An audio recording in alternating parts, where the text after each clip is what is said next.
Topic का नाम है सेल यानी कि कोशिका। इसको कैसे लगाओ भाई? पीडीएफ तो मैं ना भेजा हूं। एक सेकंड। अच्छा पीपीटीएक्स में लगा दिया हो, इसको पीडीएफ में कन्वर्ट लगाओ। कर दियो, ठीक। चलिए तो अगला इसको ठीक करना। ठीक,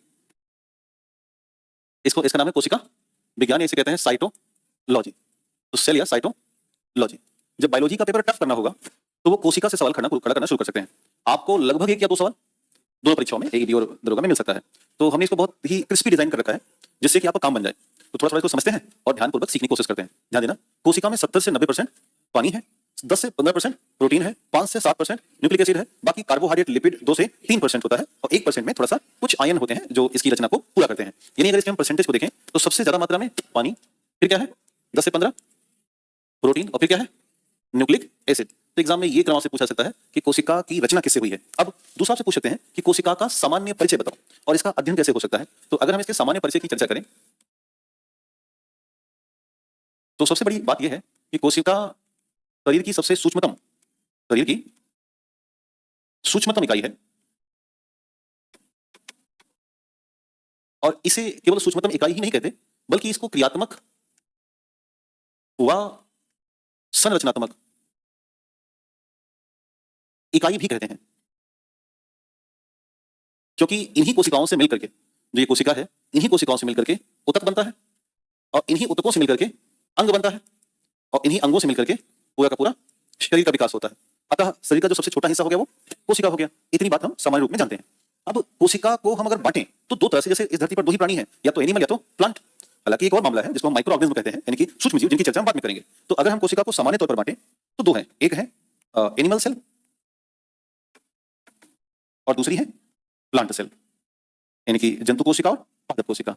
बहुत साल पहले यानी कि साल 1664 के आसपास एक वैज्ञानिक है रॉबर्ट हुक, इन्होंने मृत कोशिका के बारे में बताया जो कि वास्तव में एक मृत पादप कोशिका थी। अर्थात पहली बार जब कोशिका का पता चला तो एक मृत पादप कोशिका थी और रॉबर्ट हुक ने इसे अपनी बुक, नाम था माइक्रोग्राफिया, इसी बुक में पहली बार कोशिका का एक सामान्य परिचय दिया कि कोशिका होती क्या है। इसीलिए रॉबर्ट हुक को एक संज्ञा दी गई, इन्हें कहा गया फादर ऑफ साइटोलॉजी, यानी कि कोशिका विज्ञान का जनक मान लिया गया, पिता मान लिया गया। बट बाद में क्या हुआ कि कोशिका पर और अधिक रिसर्च हुए और एक और वैज्ञानिक का नाम था एंटोनी वॉन ल्यूवेनहॉक। तो एक और नया नाम आया और वो नया नाम है एंटोनी वॉन ल्यूवेनहॉक और इन्होंने जीवित कोशिका के बारे में बताया और पहली बार इन्होंने 1674 के आसपास ये बात बताई और इन्होंने जो जीवित कोशिका हासिल की वो तालाब के जल से हासिल की थी। तो अतः कोशिका की जो समझ विकसित हुई वो इन 2 लोगों से शुरुआत हुई, एक तो रॉबर्ट हुक और एक थे एंटोनी वॉन ल्यूवेनहॉक। हालांकि इनके बाद भी 2 प्रमुख वैज्ञानिक हैं, एक है मैथियस लाइडेन और एक है थियोडोर स्वान। तो 2 लोग और आए। मैं अगर इसे और आगे बढ़ाऊं पेज को तो इसी परिचय को आगे बढ़ाते हैं। तो 2 और लोग मिल रहे हैं, इन्होंने कोशिका सिद्धांत दिया। तो एक शब्द आया कोशिका का सिद्धांत। तो इसका जो प्रतिपादन है वो 2 लोगों ने किया, एक है मैथियस लाइडेन और एक और नाम है थियोडोर स्वान। इन 2 लोगों ने मिलकर के कोशिका सिद्धांत का प्रतिपादन किया, परंतु इसे पूरा न कर पाए। कोशिका सिद्धांत को पूरा किया गया किसी और व्यक्ति के द्वारा जिनका नाम था रुडोल्फ विर्चो। तो इन दोनों ने मिलकर के, यानी कि एक ने सिद्धांत का प्रतिपादन किया और एक ने इसे पूरा कर दिया। इन दोनों ने मिलकर के इस पूरे सिद्धांत में, जो कि हम जान रहे हैं, इसमें कुल 4 बातें जोड़ी, यानी कि शुरुआत के 3 पॉइंट जोड़े गए प्रतिपादन के द्वारा और लास्ट का 1 पॉइंट जोड़ा गया, 4th नंबर वो जोड़ा गया विर्चो के द्वारा। तो शुरुआत के जो 3 पॉइंट थे, इनमें से पहला पॉइंट था कि कोशिका सबसे सूक्ष्मतम इकाई है, सबसे सूक्ष्मतम इकाई है और यही क्रियात्मक व संरचनात्मक है, क्रियात्मक व संरचनात्मक है। दूसरी बात जो जोड़ी गई इस लाइन में वो दूसरा पॉइंट रहा और कहा गया कि कोशिका की संख्या होती है और इसके अनुसार 2 प्रकार के जीवधारी हैं, एक होते हैं एकल कोशिका वाले और दूसरे होते हैं बहुल कोशिका वाले, एकल और बहुल। तीसरी बात जो पॉइंट में जोड़ी गई उसे कहा गया कि कोशिका में जैव रासायनिक क्रियाएं होती हैं, कोशिका में जैव रासायनिक क्रियाएं होती हैं और यही जीवन का आधार है, यही जीवन का आधार है। यानी कहा गया कि जब तक जैव रासायनिक क्रियाएं होती रहेंगी तब तक हमारा जीवन चलता रहेगा। जिस दिन ये कोशिका की जैव रासायनिक क्रियाएं बंद हो जाएंगी उस दिन हम प्राकृतिक रूप में मर जाते हैं। इनकी जो डेथ की परिभाषा है वो यही है कि the stop of the biochemical reactions in all cells of the body. शरीर की सभी कोशिकाओं में जब जैव रासायनिक क्रियाएं बंद हो जाएंगी तो मौत है वो। चौथी बात ये लोग नहीं कह पाए तो इसे पूरा किया गया और कहा गया कि प्रत्येक नई कोशिका का जन्म, प्रत्येक नई कोशिका का जन्म अपनी पूर्ववर्ती कोशिका के विभाजन से होता है, कोशिका के विभाजन से होता है। और इसी को कहा गया, इस सिद्धांत को नाम दिया गया ओमिनी सेलुला ओ सेलुला। एक वर्ड आया ओमिनी सेलुला ओ सेलुला। तो ये रहा एक कंप्लीट कोशिका सिद्धांत। तो हमने अभी तक कोशिका में जाना कि कोशिका शरीर की सबसे सूक्ष्मतम इकाई है। दूसरा जाना कि कोशिका हमारी शरीर में विभिन्न ऊतकों और अंगों का विकास कर रही है। फिर हमने जाना कोशिका दो प्रकार की है, जंतु और पादप। फिर हमने देखा कि रॉबर्ट हुक ने सबसे पहले खोजा, दूसरे ल्यूवेन हॉक ने जीवित कोशिका के बारे में बताया, मैथियस स्लाइडेन और स्वान ने सिद्धांत बताया और बिल्चो ने इसे पूरा किया।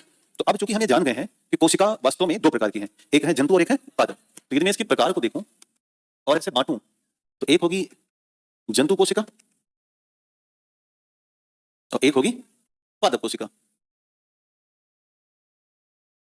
ये दो है, इसको थोड़ा सा समझते हैं। यदि मैं पादप कोशिका के चित्र को समझाऊं, हल्का सा ध्यान देना, तो सबसे बाहर का जो हिस्सा होता है ये होता है सेल वॉल, या इसे कहते हैं भित्ति। थोड़ा और अंदर चलेंगे तो ये वाला जो हिस्सा होता है ये कहलाता है मेम्ब्रेन, इसे कहते हैं झिल्ली। वहीं अगर हम जंतु कोशिका के देखें तो यहां पर हमें झिल्ली ही मिलती है, यहां भित्ति नहीं मिलती, तो ये हो जाएगा झिल्ली। थोड़ा और अगर प्रवेश करते हैं अंदर तो यहां पर एक बड़ा सा हिस्सा दिखता है जिसमें पानी भरा है, इसे कहते हैं रिक्तिका या बैक्यूल या रसधानी। वही बैक्यूल या रिक्तिका रसधानी यहां ढूंढे तो बहुत छोटे छोटे हैं इस तरह से, तो ये भी कहलाते हैं रिक्तिका। क्लियर हो गया? ठीक। थोड़ा और प्रवेश करें तो यहां पर हमें एक हिस्सा दिखता है, ये है केंद्रक। सेम वही बात हमें यहां भी दिखती है बीच में। तो हमने देखा कि एक दिख गया यहां पर केंद्रक और सेम यहां भी केंद्रक दिखा, बस अंतर इतना दिख रहा है कि एक का बिल्कुल बीच में है और एक का किनारे किनारे में है। खैर, और आगे चलते हैं। यहां पर हमें माइटोकॉन्ड्रिया भी दिखाई दी, यहां भी हमें माइटोकॉन्ड्रिया दिखाई दे रही है, बट अंतर यह है यहां पर माइटोकॉन्ड्रिया ज्यादा है और यहां पर माइटोकॉन्ड्रिया कम है। और थोड़ा आगे बढ़ें तो यहां पर कुछ हिस्सा हमें और दिखाई दे रहा है, यह है प्लास्टिड, जिसे हम कहते हैं लवक, बट यहां पर कोई लवक नहीं है, लवक पाया ही नहीं गया। थोड़ा और अगर प्रवेश कर रहे हैं तो हमें दोनों में कुछ लिक्विड दिखाई दे रहा है।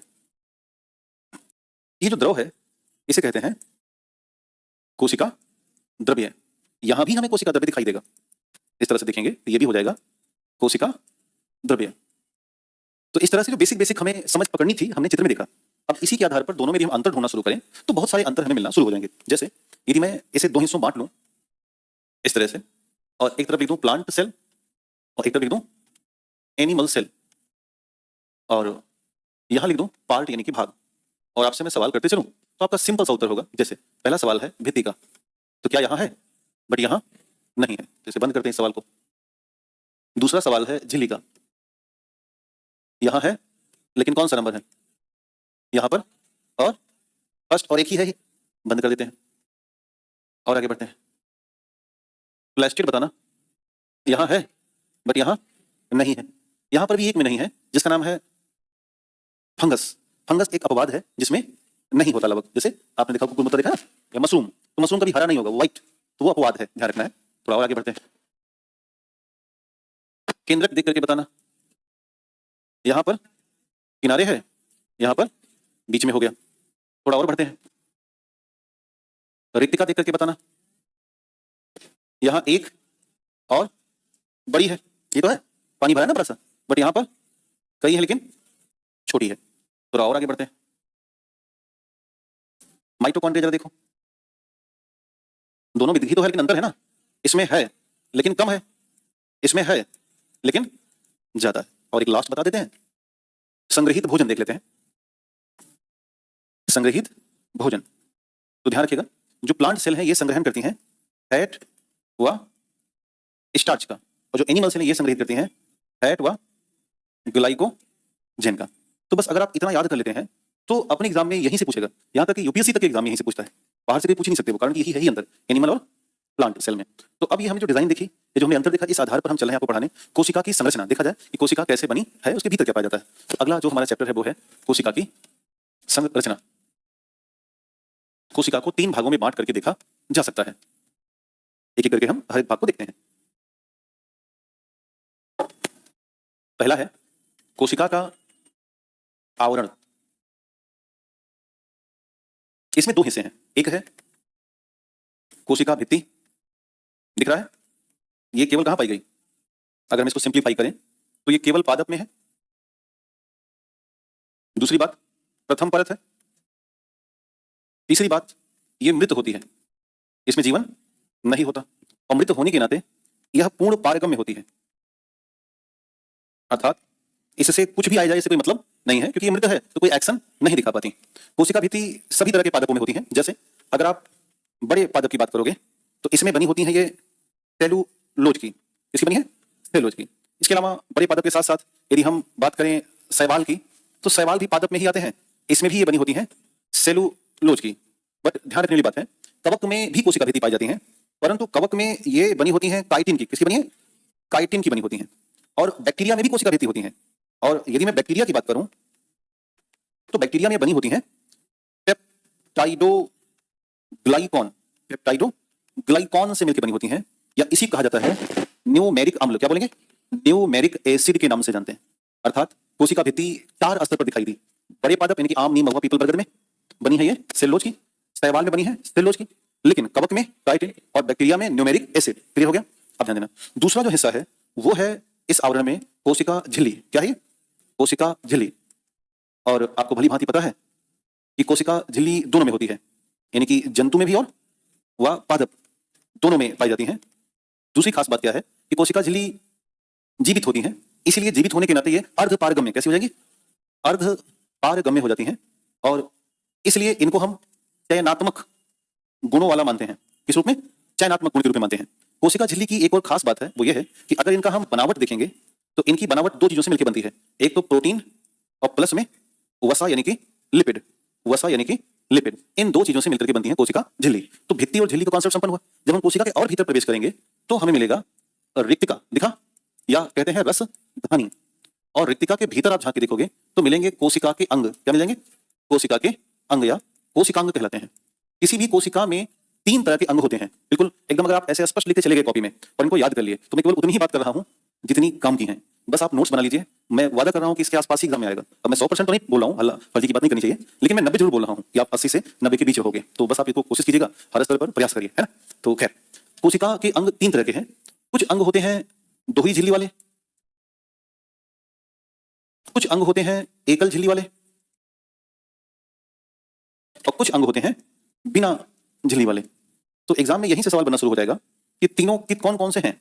तो दोहरी झिल्ली में 2 आते हैं, एक आता है माइटोकॉन्ड्रिया, पहला आएगा माइटोकॉन्ड्रिया, और दूसरा आता है लवक यानी कि प्लास्टिड। फिर हम एकल झिल्ली की बात करते हैं, तो एकल झिल्ली में एक आएगा अंतः प्रद्रवी जालिका, जिसे कहा जाता है ER। दूसरा आता है गाल्जी का या गोल्जी बॉडी, और तीसरा आता है लाइसोसोम। तो ये 3 ऐसे नाम हैं जो हमेशा एकल झिल्ली में होंगे। बिना झिल्ली वाले भी होते हैं। बिना झिल्ली में आता है एक राइबोसोम और एक आएगा सेंट्रोसोम। तो 2 याद रखना है, राइबोसोम और दूसरा सेंट्रोसोम। तो इस तरह से 5, 2, 7 अंग हैं, 2 दोहरी झिल्ली के, 3 एकल झिल्ली के और 2 बिना झिल्ली के। अब तीसरा जो बंटवारा होता है कोशिका में वो होता है केंद्रक। केंद्रक को बेटा दोहरी झिल्ली से नहीं कहेंगे, हम हर चीज बताएंगे नहीं, क्योंकि बीच से कटा रहता है वो, रेगुलर पैटर्न की झिल्लियां नहीं होती उसमें, बीच में केंद्रक स्पोर पाए जाते हैं।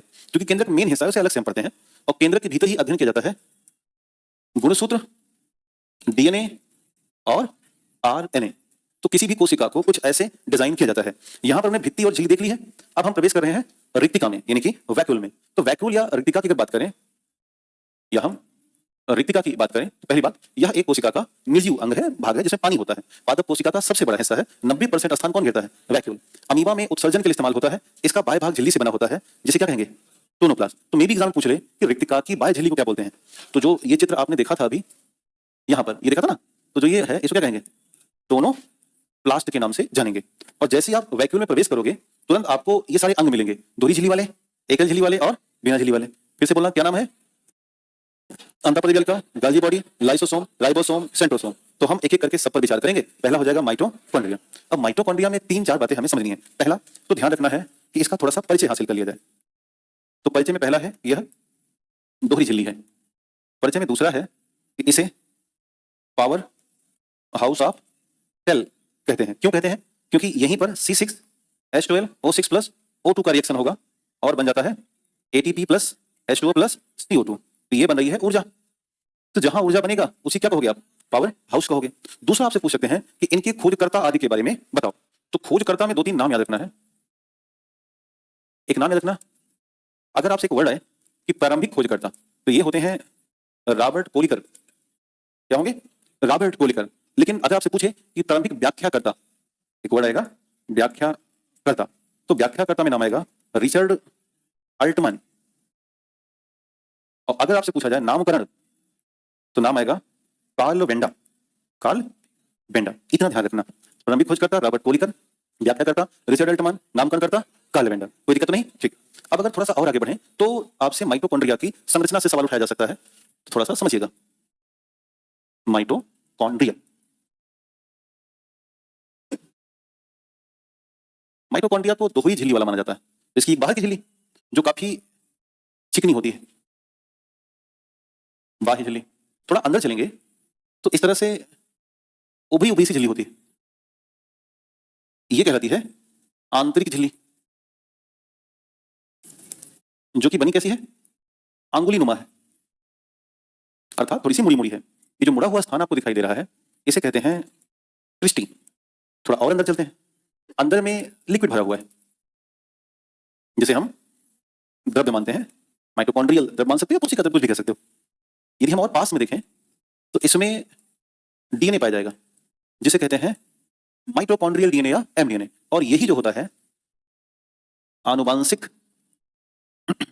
रोग का कारक बनता है। दूसरा, इसमें एक और हिस्सा आपको दिखाई देगा जिसे कहा जाता है ऑक्सीसोम, या इसको बोलते हैं F0F1 कण। F0F1 कण कहेंगे। और यहीं पर एटीपी का निर्माण होता है। एटीपी का निर्माण होता है।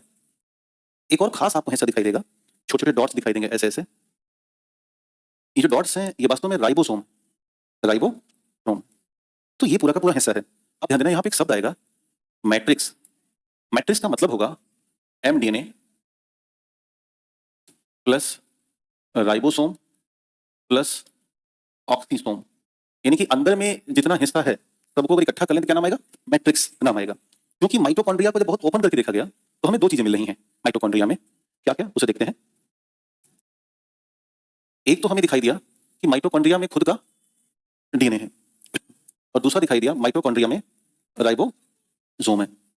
राइबोसोम जहां भी होगा इसे कहा जाता है प्रोटीन निर्माण की फैक्ट्री। और डीएनए जहां पर होगा ये होता है प्रोटीन निर्माण का नियंत्रण करता। बात को समझना हमेशा, डीएनए कितना प्रोटीन बने वो बताएगा और राइबोसोम प्रोटीन बनवाएगा। क्योंकि यहां पर दोनों है इसलिए माइटोकॉन्ड्रिया कुछ प्रोटीन स्वयं बना लेता है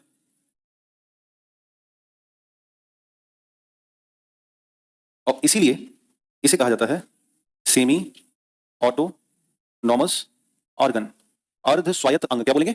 अर्ध स्वायत्त अंग की संज्ञा दी जाती है। तो ये रही माइटोकॉन्ड्रिया के बारे में। अगला टॉपिक है प्लास्टिड और क्लोरोप्लास्ट, जिसे कहते हैं हरित लवक। अब ये क्या है? तो इसका अगर हम परिचय देखें तो प्लास्टिड ये केवल कहां मिला था?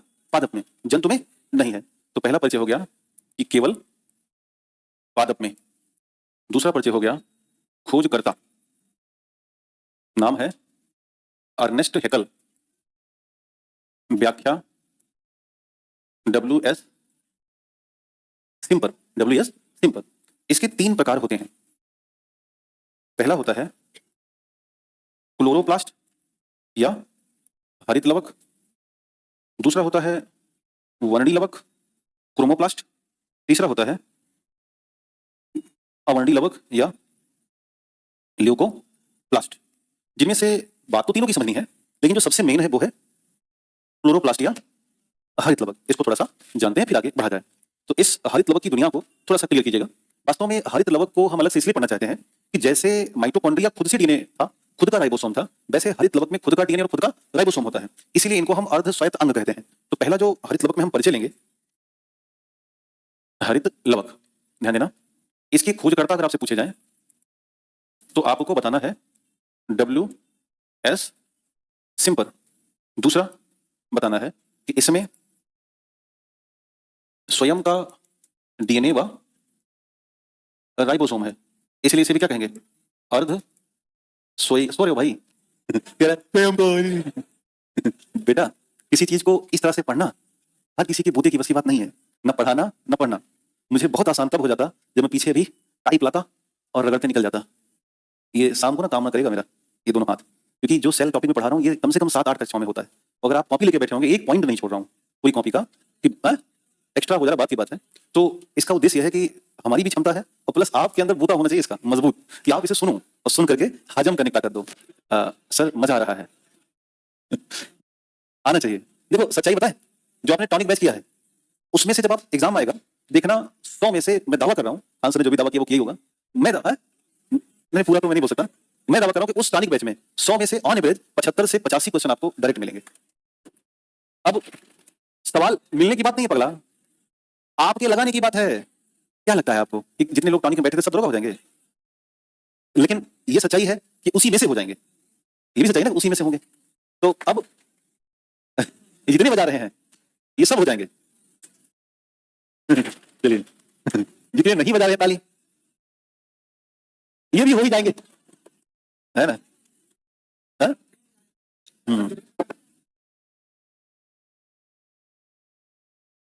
बस आप नोट्स बना लेना इसका, है? टॉनिक वाले का क्या किया आपने, पीडीएफ मिला है? तो एक काम करना, मेरी बात मानना कि उस पीडीएफ का आप छोटा करा के निकलवा लेना, अगर पैसा होगा तो। अच्छा मिल गया है, दिखाना जरा। अच्छा हाथ में दे दिया गया, अरे ये सर ने दिलवाया है,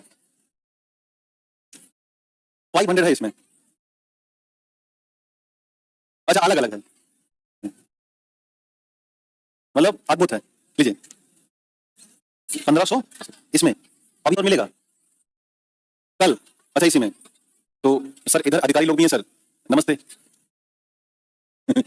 तो दाब के लगे रहिए, होगा।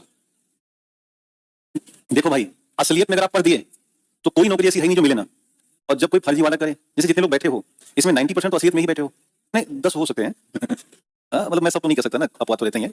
हाँ जी क्या कर रहा है, हाँ हाँ हाँ लड़का समझदार है ऐसे ही प्यार से ना अपने फरियादियों से भी बोलना। ये दरोगा बनने के बाद डिस्टर्ब क्यों हो जाते हैं, जनता मान लो उनके पास जाती है डांट के बोलता है आप लोग भी ऐसे करोगे ना? ना प्यार से, रिप्रोडक्शन से बेटा सवाल नहीं आएगा। पूछ रहा था क्या ये, चलिए वापस आइए, आराम मिला? तो इसमें क्या है, स्वयं का डीएनए और आरएनए है। अब ध्यान बिल्कुल शांत, हरित लवक का काम क्या है, तो कार्य है प्रकाश संश्लेषण को बढ़ाना या संपन्न कराना, सबसे मेन काम है। तो जब हम कभी हरित लवक का फिगर देखते हैं तो कुछ वो ऐसे होता है राउंड फिगर में, जिसमें कुछ ऐसी डिजाइन पाई जाएंगी ऐसे, और साथ ही साथ इसमें ये द्रव भरा होता है ये। तो इस पूरी स्ट्रक्चर को हमारा हमने नाम दिया हरित लवक।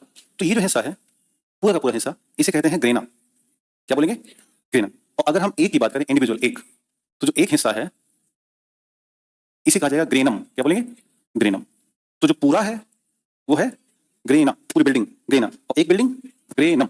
अब और पास आते हैं, जब बिल्डिंग को और जैसे मान लो ये बहुत सारा हो गया, तो इसमें से एक हिस्सा ये कहलाता है थैलोक्वाइड, थैलोक्वाइड। थोड़ा और पास चलेंगे, अंदर में जूम करेंगे तो इस थैलोक्वाइड में से छोटे छोटे हिस्से दिखाई देंगे, और ये हिस्से कहलाते हैं क्वांटासोम, क्वांटासोम। और जो क्वांटासोम है इसे हम कहते हैं संरचनात्मक और क्रियात्मक इकाई हरित लवक की। तो ये हो जाएगी हरित लवक की संरचनात्मक व क्रियात्मक इकाई, ये क्वांटासोम। और क्वांटासोम के जब भीतर जाएंगे इसके भीतर तो मिलेगा क्लोरोफिल। क्या मिलेगा? क्लोरोफिल। तो ये पूरा का पूरा हिस्सा है। तो वास्तव में क्लोरोफिल सबसे छोटा है। जब भी क्लोरोफिल आपके दिमाग में हिट करेगा, याद रखना इसका काम होता है कि ये सनलाइट को ट्रैप करती है। जब सूरज का प्रकाश पत्तियों पर पड़ता है ना, तो क्लोरोफिल उसको बुलाती है कि ऐसे पकड़ लेगी, जिससे कि गर्मी बढ़े। तो एग्जाम में पूछा गया है, इसका काम क्या है? सनलाइट को ट्रैप करना। तो ये हो गया ग्रेना। अब ध्यान दो, जो ये द्रव आपको दिखाई दे रहा है, द्रव रचना, ये होती है स्ट्रोमा। क्या होगी? स्ट्रोमा। इसे हम हरित लवक का कोशिका द्रव्य कहते हैं। जैसे कोशिका में द्रव्य होता है, वैसे ये हरित लवक का द्रव्य होता है। और इस स्ट्रोमा में होगा डार्क रिएक्शन। कौन सा रिएक्शन? Dark reaction. और जो ग्रेना है, यहां होता है लाइट रिएक्शन। तो ये भी कई बार एग्जाम में आ सकता है कि ग्रेना में कैसी अभिक्रिया? लाइट रिएक्शन, और स्ट्रोमा में डार्क रिएक्शन। कोई दिक्कत तो नहीं? तो यहां से एग्जाम में ऐसे पूछा जा सकता है। इसके बाद हमने दो और अभी दिया था, एक था वर्णी लवक और एक था अवर्णी। वर्णी लवक का काम होता है रंग प्रदान करना, और अवर्णी लवक आमतौर पर सफेद होते हैं, व्हाइट कलर के। और ये तीन होते हैं, एक होते हैं एमाइलोप्लास्ट, एक होते हैं एलियोप्लास्ट, एक होते हैं प्रोटीनोप्लास्ट। एमाइलोप्लास्ट स्टार्च रखते हैं, अपने अंदर संग्रहण करते हैं। एलियोप्लास्ट वसा का संग्रहण करते हैं, और प्रोटीनोप्लास्ट प्रोटीन का संग्रहण करते हैं। बस एक बात ध्यान रखना कि अवर्णी लवक वहां होगा जहां सूर्य का प्रकाश नहीं पहुंच पाता। सूर्य के प्रकाश से दूर रखने का प्रयास इसे किया जाएगा। तो या तो मिट्टी के नीचे यानी कि जड़ों में होगा, या तो ऊपर होगा तो फलियों के रूप में होगा, यानी कि दाल में या तिलहन जैसी चीजों में। क्योंकि स्टार्च आलू हो गया, स्टार्च मतलब आलू, वसा मतलब तिलहन, और प्रोटीन मतलब दलहन यानी कि दाल। तो इन तीनों के प्रकार हैं जो अवर्णी लवक में शामिल किए जाते हैं। तो ये रहा लवकों की दुनिया। अब हम प्रवेश कर रहे हैं इन ऐसे हिस्सों में जो एकल झिल्ली वाले हैं। क्या क्या था? इंडोप्लाज्मिक, गाल्जी बॉडी और लाइसोसोम। तो पहले देखते हैं इंडोप्लाज्मिक रेटिकुलम। देखिएगा, इनके खोजकर्ता का नाम है के.आर. पोर्टर। क्या नाम है? के.आर. पोर्टर। दूसरा, इसका अगर हम परिचय प्राप्त करेंगे इंडोप्लाज्मिक, तो यह केंद्रक के पास मौजूद है, केंद्रक को सपोर्ट करता है। तीसरा, इसे कोशिका का कंकाल कहते हैं, कोशिका का कंकाल कहा जाता है। चौथा, इसे कोशिका का राजपथ कहते हैं, कोशिका का राजपथ कहा जाता है। क्योंकि जैसे मान के चलो कि ये कोई कोशिका हो गई और ये हो गया केंद्रक, तो इसी केंद्रक के चारों तरफ ऐसे ये अंतःप्रद्रव्य जालिका फैली होती हैं। तो ये तो इसलिए इसको क्या किया गया? सपोर्ट। ये चारों तरफ फैली है तो क्या हो रहा है? सपोर्ट मिला है। दूसरा, अगर दूसरी कोई कोशिका होगी तो इसका भी केंद्रक होगा, और इसके केंद्र के चारों तरफ फिर क्या होंगी? अंतःप्रद्रव्य जालिका होंगी। तो जब एक कोशिका से दूसरी कोशिका में कुछ आदान प्रदान करना होगा तो उसके रास्ता कौन बनाएंगे? इंडोप्लाज्मिक। तो जो राजपथ कहा गया इसलिए कहा गया कि इसका मतलब है कि कोशिकीय पदार्थों का आदान प्रदान हो रहा है, पदार्थ का आदान प्रदान हो रहा है। और ये दो प्रकार की होती हैं, एक होती है रफ ईआर और एक होती हैं स्मूथ ईआर, आरईआर और एसईआर। इसकी खास बात है कि इसके साथ मौजूद होता है राइबोसोम। राइबोसोम उपस्थित है, और जहां भी राइबोसोम उपस्थित होगा वहां क्या बनेगा? प्रोटीन का निर्माण होगा।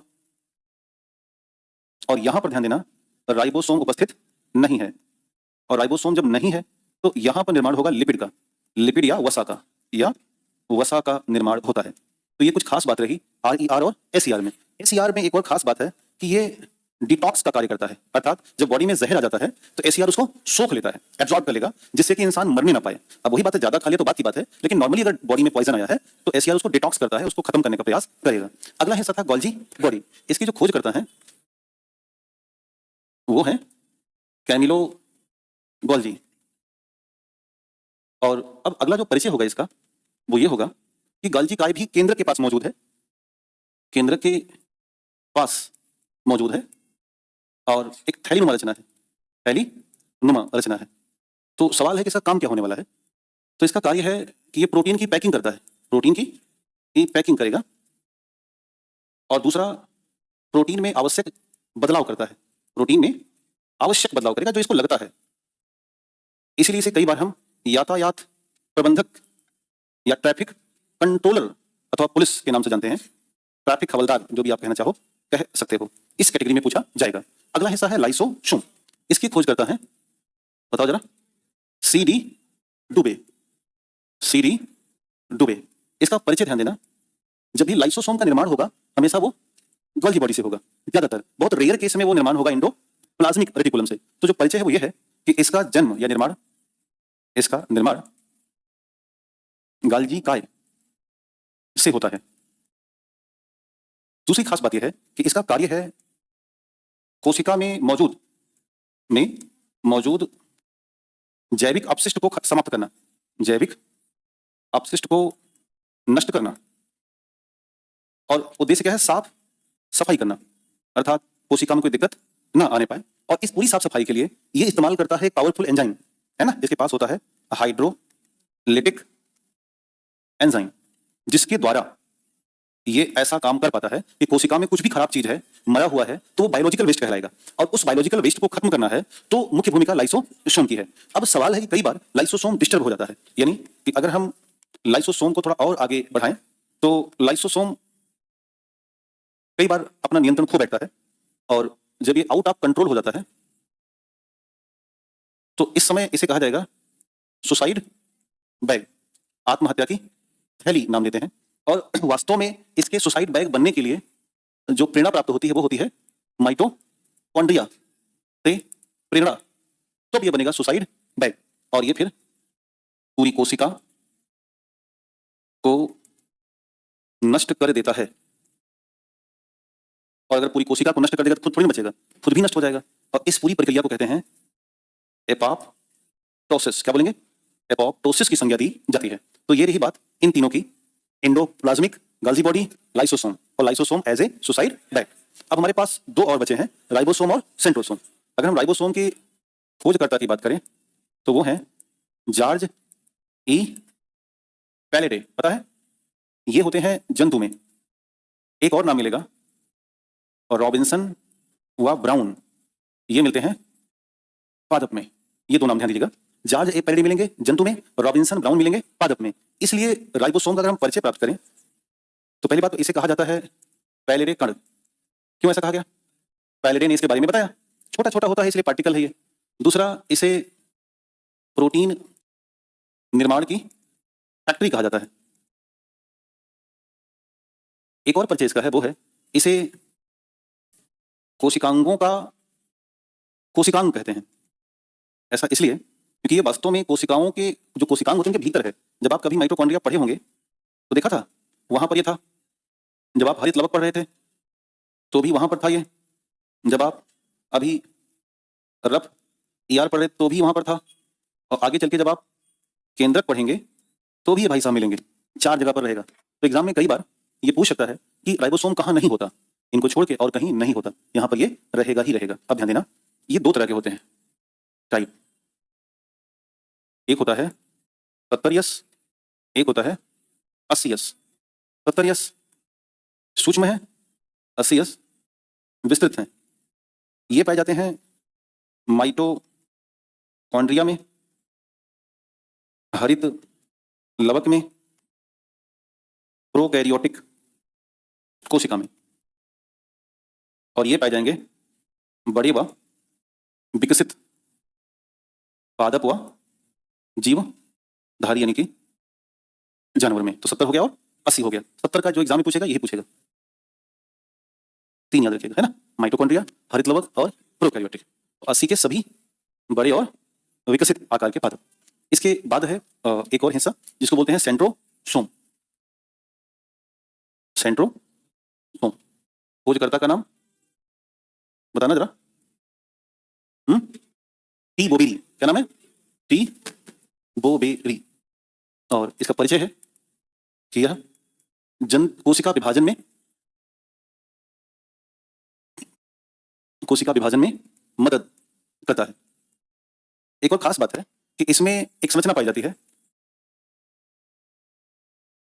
जिसे कहते हैं 9+0 संरचना, इसको याद रखिएगा। और दूसरा, सेंट्रोसोम से मैं नोट में दे रहा हूं, यहीं से स्पिंडल फाइबर का निर्माण होता है। कब? कोशिका विभाजन के दौरान, कोशिका विभाजन के दौरान। तो ये रहे उन 7 अंगों के बारे में जानकारी जो हम लोगों ने इस डिजाइन में पढ़े थे, जो अभी थोड़ी देर पहले देखा गया था यहां पर। तो हम लोगों ने देखा कोशिका आवरण में भित्ति और झिल्ली, रिक्तिका देखा, माइटोकॉन्ड्रिया, अंतःपरिजालिका, Golgi body, lysosome, ribosome, centrosome. अब बारी है कहां पहुंचने की? केंद्र। तो आपको थोड़ा सा मिलेगा ब्रेक और फिर हम लौटेंगे कोशिका के केंद्र के पास। तो समय हो रहा है 7:15। 5:15। तो 15 से 20 मिनट का ब्रेक मानिए।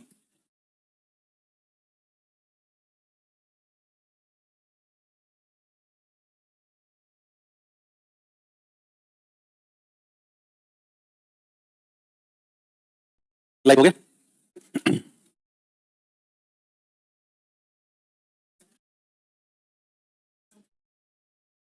तो हम लोगों ने सातों कोशिकांग देख लिए। अब हम प्रवेश कर रहे हैं कोशिका के केंद्र में।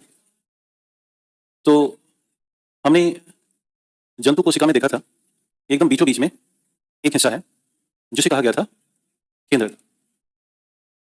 वास्तव में इसकी जो खोजकर्ता रहे हैं वो रहे हैं रॉबर्ट ब्राउन। इन्होंने सबसे पहली बार केंद्र के बारे में कुछ ठीक ठाक रिसर्च किए और बताया। सारे हो गए भाई? ठीक है। तो केंद्रक वास्तव में किसी भी कोशिका की मूल आत्मा है, जान है, यानी कि कोशिका में कोई भी अगर बदलाव लाना है, उसकी पूरी कार्यप्रणाली होनी है तो सब कुछ केंद्रक ही करता है। इसलिए अगर हम इसके परिचय को प्राप्त करें तो पहला तो इसे कहते हैं कोशिका का नियंत्रण करता या ब्रेन, नियंत्रण करता, अथवा इसको हम ब्रेन की संज्ञा देते हैं क्योंकि ये सभी कार्यप्रणाली पर नियंत्रण कर रहा है। अब वो चाहे जो भी कार्यप्रणाली हो कोशिका की, उन सब में इसकी भूमिका होती है। जब कभी किसी हम केंद्र को, अगर इसकी संरचना देखी जाए केंद्र की, तो वो कुछ ऐसे दिखाई देता है। एक सर्कल स्ट्रक्चर है जो कि बीच बीच से कटा हुआ है, कुछ ऐसा। ये जो हिस्सा आपको दिखाई दे रहा है ये वाला, ये कहलाता है केंद्रक छिद्र, केंद्रक छिद्र कहलाएगा। और ये वास्तव में प्रोटीन प्लस लिपिड यानी फैट से बना था, सेम उसी से बना है। बस अंतर ये आ गया ना कि झिल्ली 2 ही है यहाँ भी, बट बीच बीच से कट है। तो कट होने के नाते रेगुलर पैटर्न हमें नहीं मिल पाया। दूसरा और अंदर प्रवेश करेंगे तो इसमें एक बहुत ही महत्वपूर्ण हिस्सा दिखाई देता है जिसे हम कहते हैं क्रोमैटिन धागा या थ्रेड कहते हैं। एक और हिस्सा दिखाई देता है यहाँ पर, ये जिसे कहा जाता है केंद्रिका या न्यूक्लियोल्स। और साथ ही साथ यहाँ छोटे छोटे हिस्से दिखाई देते हैं जिन्हें हम कहते हैं राइबोसोम। आपको याद होगा कि राइबोसोम में हम लोगों ने पढ़ा है कि 4 जगह पे मिला था ना। चौथा था केंद्रक। वास्तव में राइबोसोम का जो निर्माण है वो केंद्रक से ही हुआ है असलियत में। तो अगर हम इसकी संरचना को देखें तो हमें कुल 3 हिस्से दिखाई दे रहे हैं। पहला हिस्सा दिखाई दे रहा है वो है केंद्रक झिल्ली, जो कि बनी है वसा और प्रोटीन की। दूसरा हिस्सा दिखाई दे रहा है क्रोमैटिन धागा, जो कि बना हुआ है डीएनए प्लस प्रोटीन का। और तीसरा हिस्सा दिखाई दे रहा है केंद्रिका, जो कि बनी हुई है डीएनए, आरएनए आदि से। और इसी केंद्रिका से राइबोसोम का निर्माण होता है, का निर्माण। तो इसलिए राइबोसोम का जो जन्म है वो इस केंद्रिका से ध्यान में रखना है आपको। इसलिए राइबोसोम यहां भी कहलाएगा कोशिकांगों का कोशिकांग। वास्तव में केंद्रक सबसे महत्वपूर्ण भूमिका में हमारे पास है। अब इसमें से एक हिस्सा है क्रोमैटिन धागा, जो सबसे मायनेपूर्ण है हमारे लिए। हमारे पूरे शरीर का 99% डीएनए इसी क्रोमैटिन धागा में फिट करके रखा गया है। यानी all type of genetic property is included in the chromatin thread which is the part of the nucleus, जो कि सब कुछ न्यूक्लियस के भीतर रखा गया है। यदि मैं इसमें एक हिस्सा निकालूं बाहर जिसका नाम होगा क्रोमैटिन थ्रेड या क्रोमैटिन धागा, तो इसे हम समझते हैं। क्रोमैटिन धागा में हमने कहा कि 99% डीएनए है हमारी पूरी शरीर का। और इसका जो डिजाइन है वो कुछ ऐसे है। ये है क्रोमैटिन। जैसे ही ये क्रोमैटिन कोशिका विभाजन में भाग लेगा, यानी कि सेल डिवीजन में, तत्काल ये क्रोमैटिन एक्सपैंड करता है, यानी कि कुछ ऐसे फैलेगा ये। और जो फैलता है तो इसके अंदर का जो प्रोटीन है वो दिखाई दे जाता है। ये जो रेड कलर आप देख रहे हैं ये प्रोटीन है, जिसे हम कहते हैं हिस्टोन प्रोटीन। और ये पूरा का पूरा हिस्सा कहलाता है क्रोमोमियर्स। और फिर आगे चल करके यहाँ पर संघनन होगा, कंडेंसेशन होता है, और ये पूरा हिस्सा कन्वर्ट हो जाता है क्रोमोसोम में, जिसे हम कहते हैं हिंदी भाषा में गुणसूत्र। तो ये बन गया गुणसूत्र। तो वास्तव में आपसे अगर सवाल किया जाए कि गुणसूत्र मिला कहाँ से, तो जवाब हो जाएगा क्रोमैटिन धागों से बनाया गया। तो हम यहाँ से कह सकते हैं कि क्रोमैटिन धागा, इसने ही वास्तव में गुणसूत्र का निर्माण किया। ये हम पॉइंट दे सकते हैं। तो जो हमारी अगली यात्रा है वो चलने वाली है गुणसूत्र के बारे में या क्रोमोसोम के बारे में जानकारी हासिल करने के लिए। तो ये है गुणसूत्र या क्रोमोसोम। गुणसूत्र का अगर हम पहले खोजकर्ता की परिचय ले लें तो हमें 2-3 नाम मिलते हैं। एक मिलता है कार्ल नेगेली, एक मिलते हैं वाल्टर फ्लेमिंग, और एक मिलते हैं एच.डब्ल्यू. फ्लेमिंग। तो इन तीनों लोगों का एक और नाम आता है थ्योरी ऑफ इनहेरिटेंस। तो ऐसे कुछ नाम आपको ध्यान में रखने हैं, मैं यहाँ पर पॉइंट कर दे रहा हूँ। पहला तो अगर आपसे पूछा जाए कि प्रारंभिक खोजकर्ता, तो याद रखना है वो कहलाएंगे कार्ल नेगेली। क्या है? Karl Nageli, Karl Nageli. दूसरा, यदि आपसे पूछा है कि जो व्याख्या करता है या खोजकर्ता को बढ़ाने वाले लोग हैं वो हैं दो, एक है वाल्टर फ्लेमिंग और एक और वाल्डेयर, वहां पर सही नाम नहीं लिखा है, तो दो नाम लिखेंगे व्याख्याकर्ता के ऊपर, व्याख्याकर्ता। तो एक हो जाएंगे वाल्टर फ्लेमिंग और एक हो जाएंगे H W Waldeyer, H W Waldeyer. एक और याद रखिएगा कि इनहेरिटेंस का मतलब होता है माता पिता से हमारे अंदर जो गुणों का स्थानांतरण होता है उसे कहते हैं इनहेरिटेंस या आनुवांशिकता का वहन। तो थ्योरी जिसने बताया उनका नाम था वाल्टर सटन और थियोडोर बोवेरी, वाल्टर सटन और थियोडोर बोवेरी। दूसरा ध्यान रखना है कि चूंकि हम लोग ऐसे लोग हैं जिनमें सेक्स क्रोमोसोम होता है, धरती में कुछ ऐसे प्राणी हैं जिनमें सेक्स क्रोमोसोम नहीं होता, उनका सेक्स डिटरमाइन होता है टेम्परेचर के बेस पर। जैसे सी टर्टल, समुद्री कछुए, जब सी टर्टल में तापमान कम और ज्यादा होगा तो मेल और फीमेल बन जाते हैं। क्रोकोडाइल है ना, एलिगेटर, ये सब के सब टेम्परेचर बेस पर अपना सेक्स डिटरमाइन करते हैं, लेकिन हम लोग एक्स और वाई पर होता है। तो सेक्स क्रोमोसोम को बताने में दो नाम याद रखिएगा, एक नैटी स्टेवन और एक एडमंड विल्सन। तो ये दो तीन चार नाम याद रखना है जो कि गुणसूत्रों से हो सकता है। अब गुणसूत्रों का थोड़ा सा परिचय लेते हैं। यदि हम इनके परिचय की बात करेंगे तो पहली बात हमें समझना है कि इन्हें हम कहते हैं आनुवंशिकता का वाहक, यानी कि इसे हम हेरिडिटी व्हीकल बोलते हैं। एक पीढ़ी से सारे गुण दूसरी पीढ़ी में जाएंगे, अर्थात इसका मतलब है इस पीढ़ी से गुण को अगली पीढ़ी में भेजने की व्यवस्था। दूसरा, यदि हम गुणसूत्र की रचना को देखें, इसकी संरचना को, तो यहां से भी सवाल आजकल बनते हैं। तो अंग्रेजी भाषा के एक्स अक्षर जैसा इसका स्ट्रक्चर दिखाई देता है कुछ ऐसे, जिनमें से ऊपर की जो भुजा है इसे हम पी भुजा कहते हैं और नीचे की जो भुजा है इसे हम क्यू भुजा कहते हैं। तो किसी भी गुणसूत्र में दो भुजाएं हैं, upper and lower. Upper is a p arm and lower is a q arm. दूसरा, अगर हम इसे दो हिस्सों में ऐसे बांट दें इस तरह से, तो इसका एक हिस्सा ये बढ़ जाएगा, दूसरा हिस्सा ये बढ़ जाता है। इसके एक हिस्से को बोलते हैं क्रोमैटिड। क्या कहेंगे? क्रोमैटिड, यानी कि आधा भाग, गुणसूत्र का आधा भाग कहलाएगा क्रोमैटिड। यानी एक गुणसूत्र में कितने क्रोमैटिड? दो हो गए। दूसरा देखो, जहां पर दो क्रोमैटिड आपस में आके टच करते हैं, ये वाला हिस्सा, इसे कहते हैं टेंड्रोमियर। क्या कहेंगे? टेंड्रोमियर पॉइंट, यानी कि जहां दोनों क्रोमैटिड जुड़ते हैं वो कहलाएगा सेंट्रोमियर। दूसरा, अगर और पास चलें तो इसकी जो बाह्य रचना है ये है एक आउटर लेयर। इस आउटर लेयर को कहा जाता है पेलिकल। क्या बोलेंगे? पेलिकल। और अगर और अंदर चलेंगे तो यहां पर हमें हिस्सा दिखाई देता है ऐसे, और ये जो हिस्सा दिखाई देता है इसे कहते हैं मैट्रिक्स। और इस मैट्रिक्स में दो चीजें हैं, एक है डीएनए और प्लस में histone protein. DNA plus histone protein, दो चीजें मैट्रिक्स में फिट होती हैं। इसके अलावा और अगर हम इसे पास से देखें तो दोनों भुजाओं में, पी भुजा के शीर्ष पर और क्यू भुजा के शीर्ष पर एक और महत्वपूर्ण हिस्सा होता है जिसे नाम दिया जाता है टीलोमियर। क्या बोलते हैं? टीलोमियर कहा जाता है। और ये टीलोमियर उम्र का निर्धारण करता है, यानी कि और कितनी उम्र बची है उसे बताता है। दूसरा, ये गुणसूत्र की कार्य प्रणाली को आगे बढ़ाता है। तो इतने सारे काम हैं या इतने सारे हिस्से हैं जिनको हम क्रोमोसोम के पार्ट में जानते हैं। इस एग्जाम में चाहे एईडीओ हो चाहे बी बिहार दरोगा हो, कभी भी इससे ऊपर उनकी हिम्मत नहीं पड़नी चाहिए पूछने की आपसे कि इससे भी ऊपर कुछ होता है क्या। इतना अगर आप बता देंगे तो मेरे हिसाब से बहुत इनफ माना जाएगा। गुणसूत्र कुछ कम नंबरों वाले होते हैं, जैसे ह्यूमन में 23 है, चिंपैंजी में 24 है। एक जीवधारी होता है समुद्र में प्लेटिपस, उसमें 52 होते हैं। पिजन में 80 हैं, पेयर में 40 हैं। सी एलेगंस में 6 पेयर हैं, फ्रूट फ्लाई में 4 हैं, अर्थवार्म में 18 हैं, मटर में 14 हैं, बीवर ईस्ट में 16 होते हैं, हनी बी में 16 पेयर। एलिगेटर, क्रोकोडाइल और सी टर्टल में तापमान के आधार पर सेक्स निर्धारित होता है। हम लोगों में एक्स और वाई के आधार पर सेक्स निर्धारित होता है। किसी भी गुणसूत्र में अगर हमने प्रवेश किया तो पहले क्या मिला हमें? डीएनए। डीएनए की अगर हम बात करें तो इसे आनुवांशिक पदार्थ कहा जाता है। आनुवांशिक पदार्थ की संज्ञा देते हैं, अर्थात जितनी भी हमारी आनुवंशिक जानकारी है वो सब इसी डीएनए में छिपी है या निहित है। यानी हम कह सकते हैं कि सभी आनुवंशिक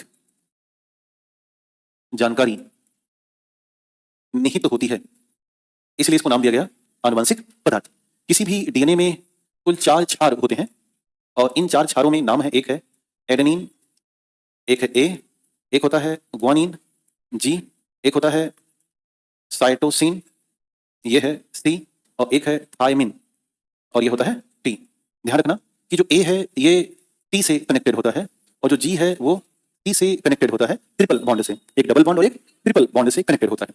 तो आमतौर पर ये 4 क्षार का एक क्रम फिट होता है जो डीएनए में उपलब्ध है। दूसरी बात ध्यान देना कि डीएनए की अगर हम खोज व्यवस्था देखें तो इनके खोजकर्ता में नाम आता है फ्रेडरिक मिसर। दूसरा, डीएनए की अगर हम संरचना की बात करें तो संरचना में जो प्रारंभिक नाम आएगा वो आता है विलियम अष्टवरी का, और एक आता है फ्रैंकलिन गार्लिन का, फ्रैंकलिन गार्लिन। लेकिन जो वास्तविक नाम है उनको दुनिया जानती है। तो जेम्स वाटसन, पूरा नाम याद रखिएगा, नहीं तो वाटसन में रॉबर्ट वाटसन भी होते हैं, है ना, वाटसन कुमार यादव भी मिल सकते हैं, है ना, तो इसलिए कई बार मुश्किल फंस जाओगे। और दूसरे आते हैं फ्रांसिस क्रिक। इन दोनों ने मिलकर के डीएनए की त्रिविमीय, 3D या डबल हेलिक्स संरचना बनाई, डबल हेलिक्स संरचना बनाई जो दुनिया जानती है या देखती है। तो आमतौर पर ये जो फिगर आप देख रहे हैं ये एक डीएनए की डबल हेलिक्स स्ट्रक्चर है, जिसे 3-5 या 5-3 में एक डबल हेलिक्स स्ट्रक्चर बनाते हैं। बेसिकली ये दो पॉलीन्यूक्लियोटाइड है जिनको हम एक रस्सीनुमा रचना में देख पाते हैं। यानी कि अगर हम इसे चित्रवत देखने का प्रयास करें तो कुछ ऐसे है। यह है एक पॉली न्यूक्लियोटाइड और यह है दूसरा पॉली न्यूक्लियोटाइड, और इसी में A T G C T A T G, इस तरह से यहां पर होता है हाइड्रोजन बॉन्ड, और ये एक क्षारों का क्रम बनता जाता है, और इसी क्षारों के क्रम को हम जीन कहते हैं। क्या शब्द है ना, जीन दिया, इसे कहेंगे आनुवांशिकता की इकाई, आनुवांशिकता की इकाई कहा जाएगा। और इन जीनों का जब समूह देखा जाएगा तो उसे कहते हैं जीनोम, और इन जीनों का जब अध्ययन देखा जाएगा तो उसे कहते हैं जीनोमिक्स। क्या कहेंगे, जीनोमिक्स। इन जीनों का जब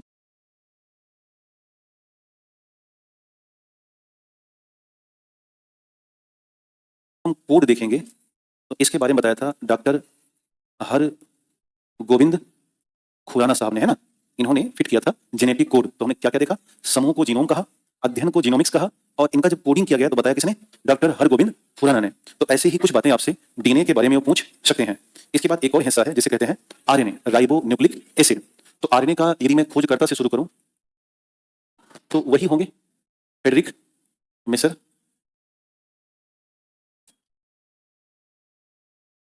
तो अगर ये नहीं होंगे तो आपको ये दो नाम मिलेंगे, रॉबर्ट हॉली और कार्ल बोशे। कई बार फ्रेडरिक मिसर को बाहर कर दिया जाता है, तो अब ये जानते रहना कि अगर वो नहीं मिले तो रॉबर्ट हॉली और कार्ल बोशे का नाम आता है। दूसरा, यदि इनकी हम त्रिविमीय रचना की बात करें तो वही है वाटसन और क्रिक। अब मैं लिख सकता हूं क्योंकि एक जगह हम लोगों ने विस्तार से इनका नाम लिखा हुआ है। अब ध्यान देना कि ribonucleic acid DNA double helix थे, बट ये डबल हेलिक्स नहीं है, यह एक तरीके से सिंगल स्ट्रैंड रचना है इसमें। दूसरा, यहाँ भी 4 क्षार पाए जाते हैं। बस ध्यान देना यहाँ पर क्षारों में थाइमिन नहीं है, उसी का यूरेसिल है। यानी कि एक हो गया यूरेसिल यानी यू, दूसरा हो गया साइटोसिन सी, तीसरा हो गया एडेनिन ए, और चौथा हो गया ग्वानिन जी। तो ये 4 क्षार यहाँ पर होंगे, यानी यहाँ पर ए जो है वो यू से जुड़ जाएगा और जो जी जो है वो टी से जुड़ेगा। हालांकि यहाँ पर मौका नहीं मिलता, कारण ये सिंगल स्टैंड है, सिंगल स्टैंड होने से कोई चांस ही नहीं बनता कि ए से सी जुड़े या यू जुड़े, बट कभी फ्यूचर में अगर ऐसा हुआ तो हम इसे जानते हैं। खैर, अब चूंकि राइबो न्यूक्लिक एसिड या आरएनए का काम क्या हो सकता है, तो पहली बात यह कुछ वायरस में आनुवांशिक गुण प्रकट करता है। आपको याद होगा कोरोना वायरस कैसा वायरस था, आरएनए वायरस था। बाकी इसकी हिम्मत ये नहीं है आरएनए की कि वो हमारे अंदर ऐसा करे कि वो आनुवांशिक गुण प्रकट करे, अर्थात मानव में आनुवांशिक गुण नहीं प्रकट करता। तो करता क्या है, इसका काम है प्रोटीन के निर्माण में सहायता करना। तो काम हो जाएगा इसका प्रोटीन निर्माण में सहायक। तो सबसे बड़ी भूमिका है इसकी प्रोटीन निर्माण में सहायता। कुल 3 तरह के आरएनए मार्केट में हैं। अगर हम इनको बहुत सही तरीके से क्लासिफाइड करें तो आरएनए को 3 तरीकों से देखा जाता है। एक होते हैं आरएनए, जिनको हम राइबोसोमल आरएनए कहते हैं या आरएनए। दूसरे होते हैं ट्रांसफर आरएनए या सॉल्युबल आरएनए, या इसे हम टीआरएनए अथवा एसआरएनए कहते हैं।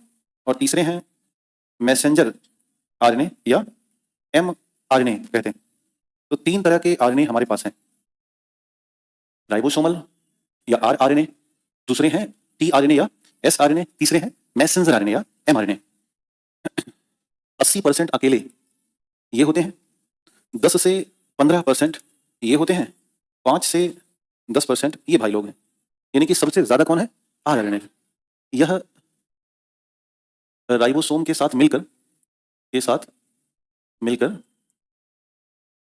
प्रोटीन निर्माण कराता है, प्रोटीन निर्माण करता है। इसका काम है प्रोटीन निर्माण के लिए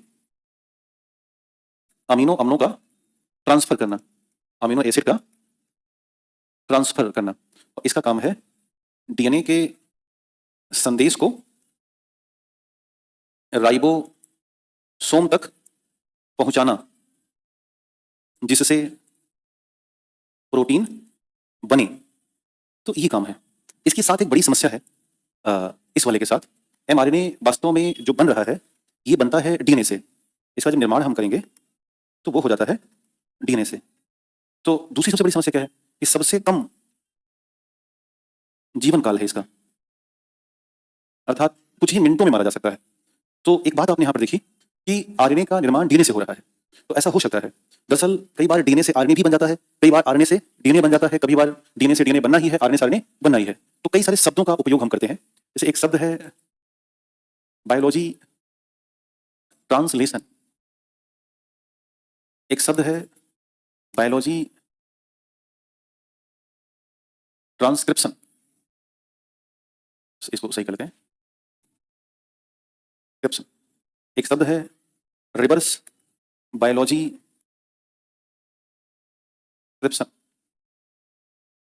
एक शब्द है बायोलॉजी रेप्लिकेशन। इतने सारे शब्द हमारे पास उपलब्ध हैं। अब इनके बारे में एग्जाम में आपसे पूछ सकता है ये है क्या। ध्यान देना, जब कभी राइबोसोम एमआरएनए के संदेश के आधार पर क्या करे, प्रोटीन का निर्माण। तो इस प्रक्रिया को आपको याद रखना है, बायोलॉजी ट्रांसलेशन।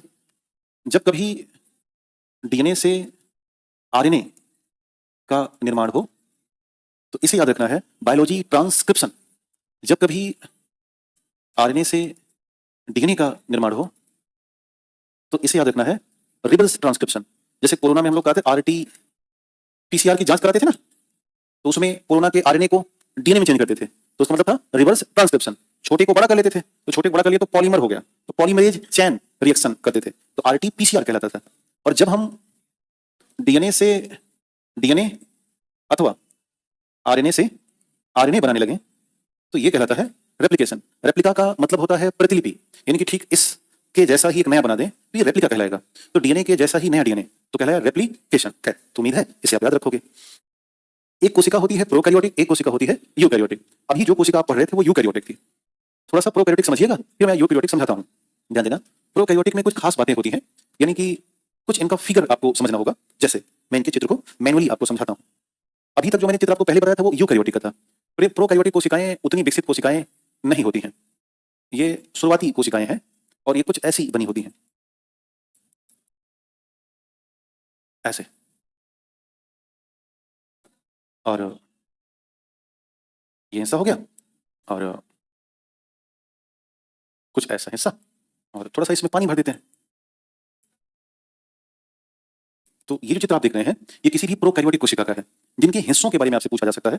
जैसे ये जो आप पूंछ देख रहे हो, जहां से इसे गति प्राप्त होती है, इसे कहते हैं फ्लैगुलम। क्या बोलेंगे? फ्लैगुलम।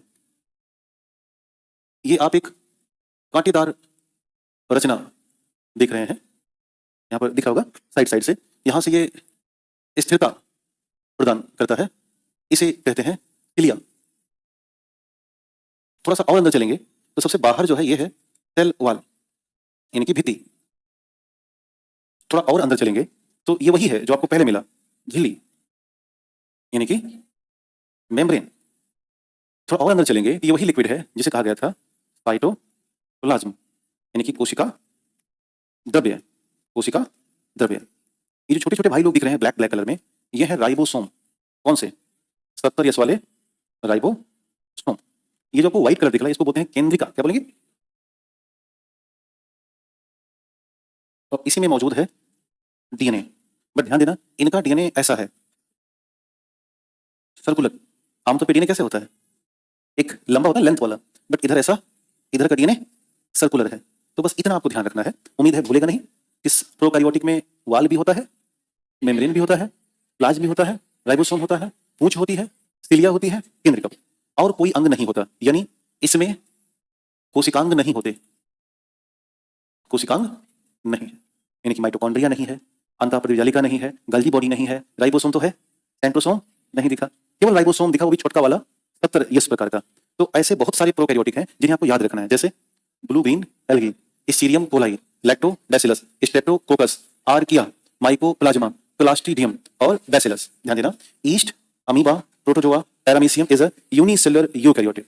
यूनिसेलुलर ये प्रोकैरियोटिक नहीं है, ये बड़े वाले कैसे हैं जो अभी तक हम लोगों ने पढ़ा है, इसको आप ध्यान से समझिएगा। तो ये दोनों बातें, ये वाली भी और ये वाली भी, ये कैसे हैं?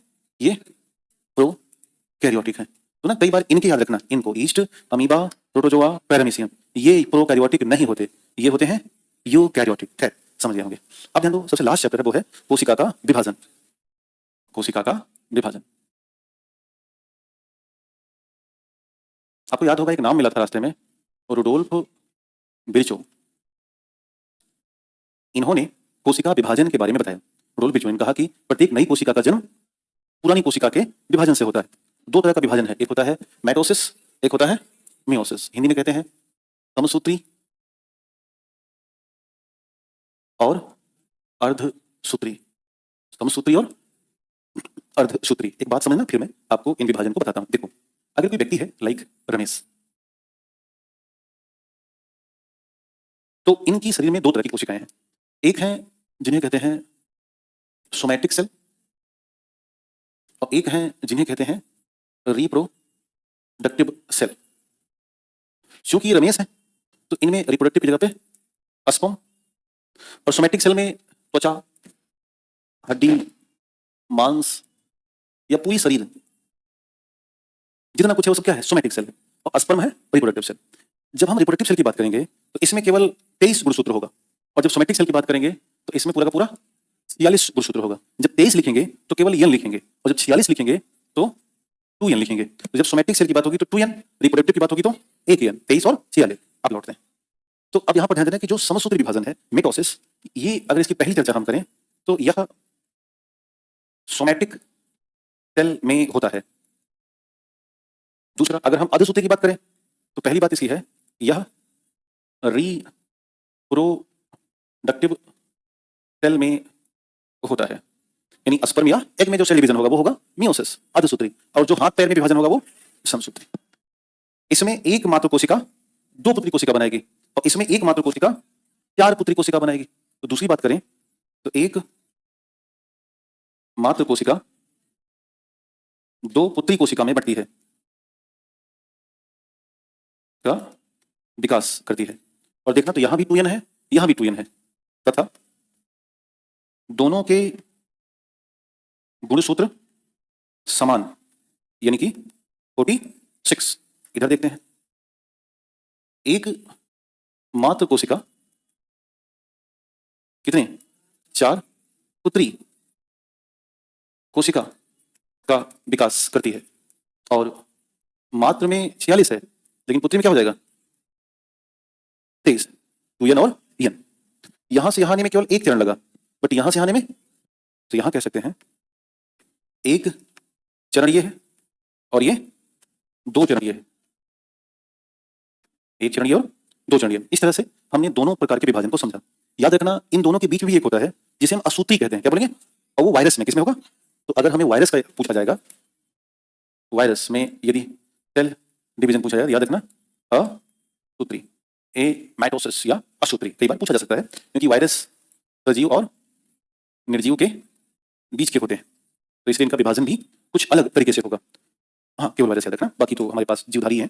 तो इस तरह से एग्जाम में विभाजन पूछा जा सकता है। अब इनके कुछ क्रम पूछे जाते हैं, उसको ध्यान रखिएगा। इनमें से यदि आपको समसूत्री के क्रम समझाऊं तो एग्जाम में पूछा जाएगा।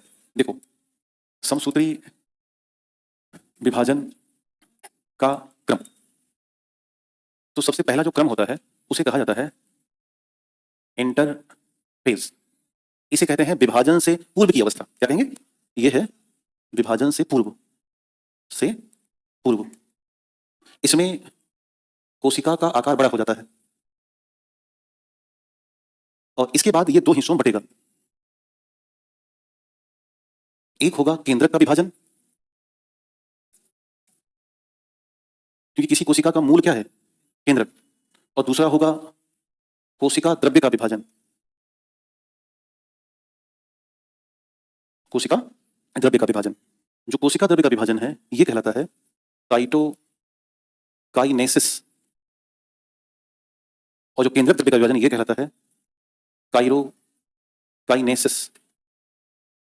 ये जो काइरोकाइनेसिस है ये 4 चरणों में पूरा होता है, जिसे हम कहते हैं काइरोकाइनेसिस का पहला चरण कहलाता है प्रोफेज, सर्वाधिक समय लगता है। दूसरा कहलाएगा मेटाफेज,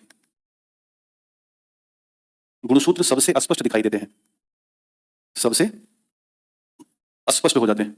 तीसरा होता है एनाफेज, एक ही कोशिका में 2 सिस्टर क्रोमैटिड बन जाते हैं। यही पूछा जाएगा, ध्यान देना, इसके अलावा कुछ पूछेंगे नहीं वो। एक ही कोशिका में 2 सिस्टर क्रोमैटिड, यानी कि गुणसूत्र का आधा हिस्सा, एक सिस्टर दूसरा सिस्टर। चौथा होगा टेलोफेज, एक ही कोशिका में 2 केंद्रक, एक ही सेल में 2 केंद्रक बन जाता है। और अब यहां पर होगा साइटोकाइनेसिस, यानी कि जो कोशिका में 2 केंद्रक आए थे इनको बीच से बांट दिया जाएगा और ये बन गई एक सेल, ये बन गई दूसरी सेल। तो ये कई बार पूछा जा सकता है। यही था कोशिका का वो टॉपिक जिसे आमतौर पर दुनिया बहुत टफ मानती है। ये पूरी बायोलॉजी का सबसे टफेस्ट पार्ट रहा है, जिसे आपने अभी बहुत कम समय में पढ़ा और समझा। जी क्या बेटा, नहीं सुन दिया, नहीं सुन दिया। साउथ पोल, अच्छा इसके विभाजन की बात करें। अच्छा हाँ, बता क्या चीज। देखो, साउथ पोल और नॉर्थ पोल का मतलब हो गया कि एक ही कोशिका में 2 हिस्सा बट जाना। एक ही कोशिका में 2 हिस्सा कहाँ बट रहा है, टेलोफेज में, ठीक, साउथ और एक नॉर्थ चला गया। और कोई सवाल, किसी का और कोई सवाल है? तो इतना अगर आप कवर कर लेते हैं तो मेरा अपना मत है कि कोशिका में इतना पर्याप्त है।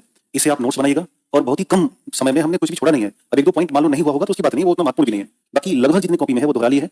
यदि आप इसी को दिमाग में रखेंगे तो आप किसी भी अभ्यर्थी से कमजोर नहीं पड़ सकते हैं। आगे बैठा जाए, और जिसका नाम है उतक विज्ञान। तो नेक्स्ट हेडिंग है उतक विज्ञान। इसे कहा जाता है हिस्टोलॉजी। तो कोशिकाओं का विशिष्ट समूह